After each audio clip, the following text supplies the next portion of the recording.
This guy is great. I've worked with him all over the place. You guys are in for a real treat. Do it again. Put your hands together, everybody. Come on, lift it up, make some noise. And give it up for Greg Sullivan.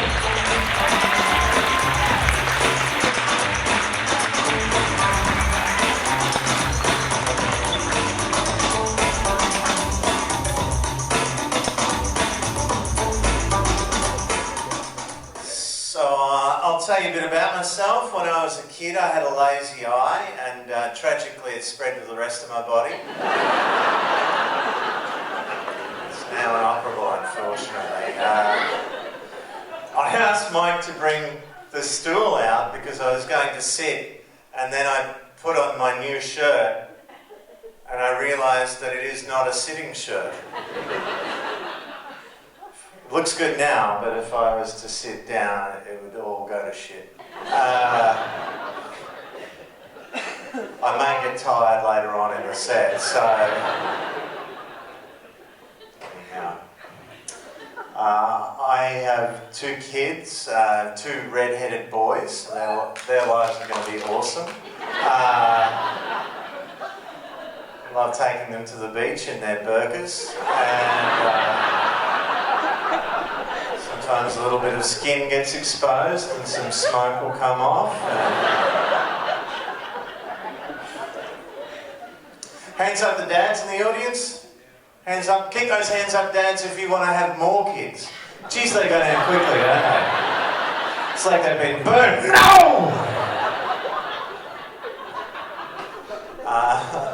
Of those men who don't want more children, hands up if you've had a vasectomy, hands up. Big round of applause for the brave men doing the right thing. Good on you guys. I had mine, and I told a friend of mine, and he said I would never let anyone near my testicles with a scalpel. And I said that's how I felt too until my youngest child was about 3 months old. And then I thought, bang him with a rock.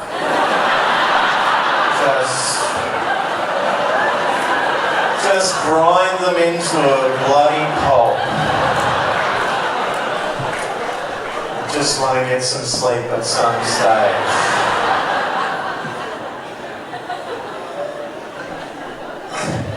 You remember the cute things that your kids say, don't you? You have to, otherwise we leave them at servos. When my youngest was about 3, he fell off his scooter and he hurt his hip, but he'd never heard the word hip before. And I said, where does it hurt? And he said, here, on my bum ankle. And I thought, that's funny, you can stay.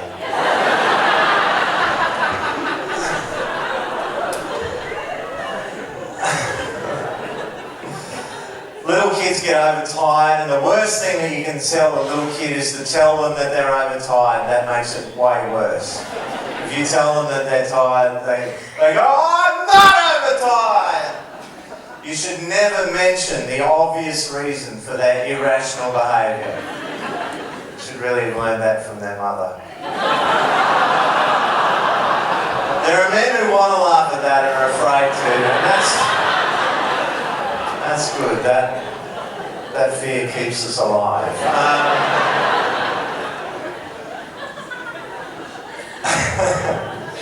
We were coming home from a barbecue one night and it was past everyone's bedtime, and the little one was overtired and his brother was goading him in the way that brothers do.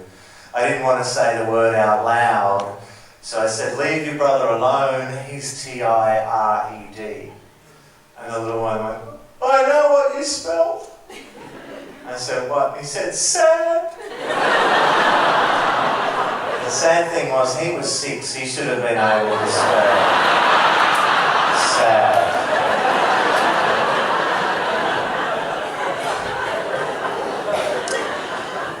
A lot of pressure as a dad at the beach. You can't take your eyes off the kids for a second, can you? Otherwise there might be a tragedy. I've drilled the surf safety message into my kids. I say, where do we swim? And they always say back to me, always swim between the topless ladies. That way you're always in Dad's peripheral vision. I love my kids, but I love boobs a lot longer. So much so that I've grown a pair myself.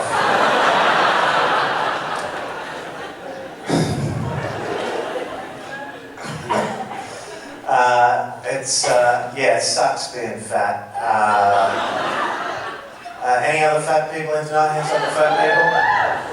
I love that response to that, because there's nearly always a woman who's not fat puts her hand up, and without fail she's sitting next to a man with a gut who makes no effort to put his hand up whatsoever. Just looks at her and thinks, yeah, you have stacked on a few.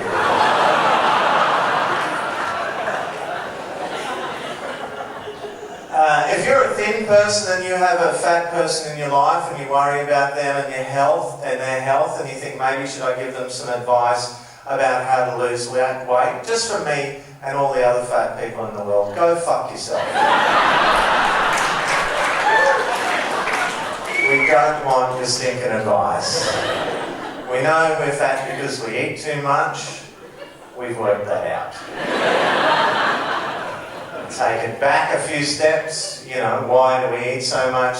Well, generally it's the only thing that helps with the terrible, overwhelming sadness or the horrible emptiness or loneliness or the overwhelming rage. There's a lot of anger behind this fat, and you thin people are lucky us fatties eat our feelings, because if we didn't, a lot of you pricks would be getting stabbed.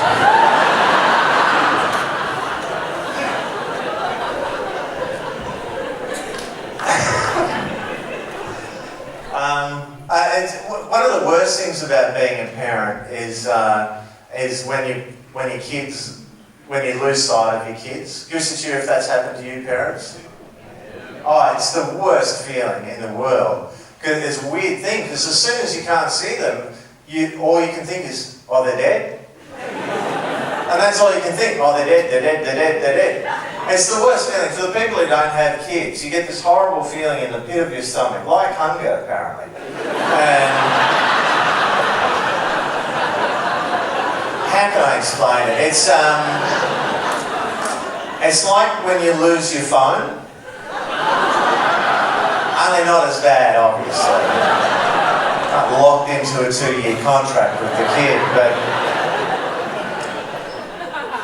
it's the worst feeling. And gives it to your parents if you've gone through that horrible anguish and then found the kids and discovered that they were hiding from you deliberately, and they were laughing at how upset you were. Gives it to you if that's happened to your parents? That's when an even weirder thing happens. We go from they're dead to I'm going to kill them. I lost sight of both my kids in Dreamworld, and I got very strategic. I thought, what can I do? I thought I'll go up the Tower of Terror because I'll have a better field of view. So I went up the Tower of Terror twice. Because it was fun, and things ended up. That's just a joke. I've never taken my kids to Dreamworld. Do you know how expensive that place is? It's terrible. I had to lie to them every time we drove past. They'd say, "What's that big colourful place, Dad?" And because, as I mentioned, they're not good with the spelling, and I'd have to say, "That's where they torture bad children." They wouldn't believe me, so I'd have to wind down the window so they could hear the screaming.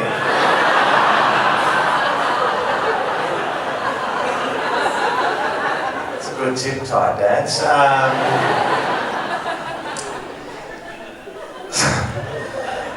Such being fat, one of the worst things about being fat is having to catch planes. I catch planes all the time because I'm a great actor, I'm in demand.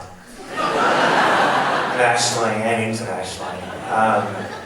An excellent comedian. And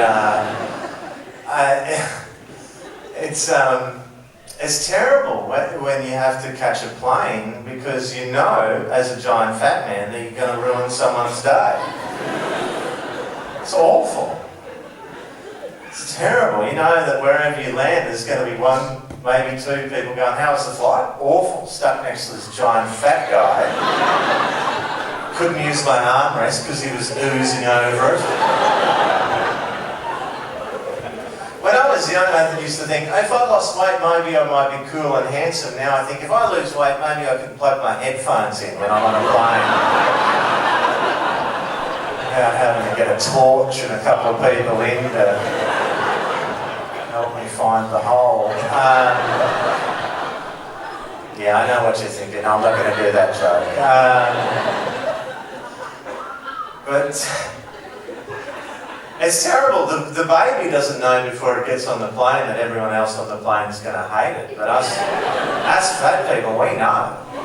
I love sitting next to babies because you're free to just cut loose and fart like crazy. And if anyone looks at you, you just go, oh, change that baby. That baby had 12 beers and a curry last night. But one day I thought, if I'm going to go through this social awkwardness, I'm going to have a bit of fun with it. So, my fat brothers and sisters in the audience, next time you have to catch a plane, do what I do. Get to the airport early, check in, get yourself a seat right up the back of the plane, as far back as you can, ideally with the cabin crew, so you can just pull a trolley over and hoe in.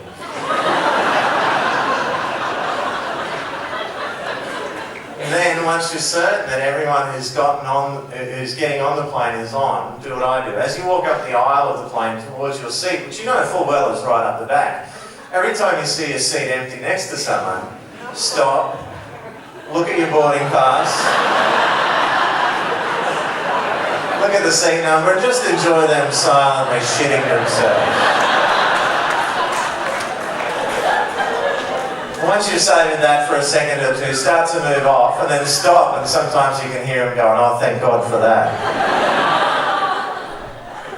And by the time you've got to your seat up the back of the plane, you haven't ruined one person's day. You've given 5, 10, 15. If it's a double-decker, I'll go upstairs and down. My dream is that one day there'll be one other person on the flight, and I'll sit next to them and go, what are the chances? It's not your day, is it? It's good to give people the gift of a near miss. And feel free to use the same approach if you're of Middle Eastern appearance. I know, I would never have thought of that because I'm not a bigoted person, but I was overseas and I heard someone say something really stupid and bigoted. I know they don't normally go together. But... And even better, I was overseas, but the person who was being bigoted was an Australian. So proud. Yeah, one of the good ones, a white one from Queensland, like me. And she said, I was sitting in my seat, and then this bloke in a turban sat right next to me. And I thought, oh, what if he's got a bomb? So after takeoff, I got up and moved up the back.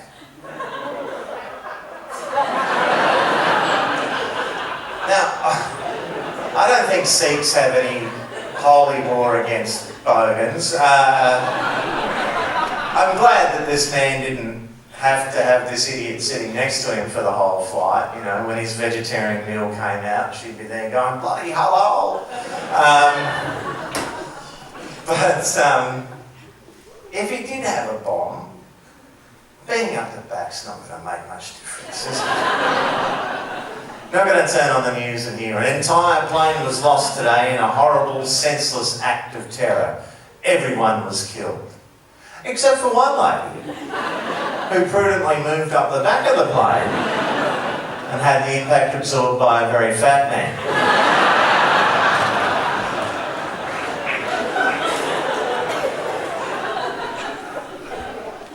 I've got a minute left. I don't have any jokes that are less than a minute. I thought that one was going to be what I finished on. It's up to you. Your fault. You didn't laugh long enough.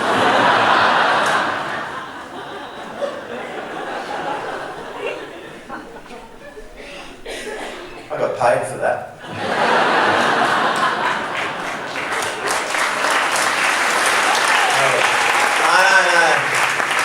Sit down, sit down. 27 seconds now. You've been an absolutely lovely audience. Thanks so much for coming out. You're going to love the rest of the acts on tonight. And I'd love to stay and do much longer. I've got lots more jokes. I'm very good. But that would be unpaid overtime. And that's un-Australian. You've been great. My name's Sullivan. Thanks very much for coming.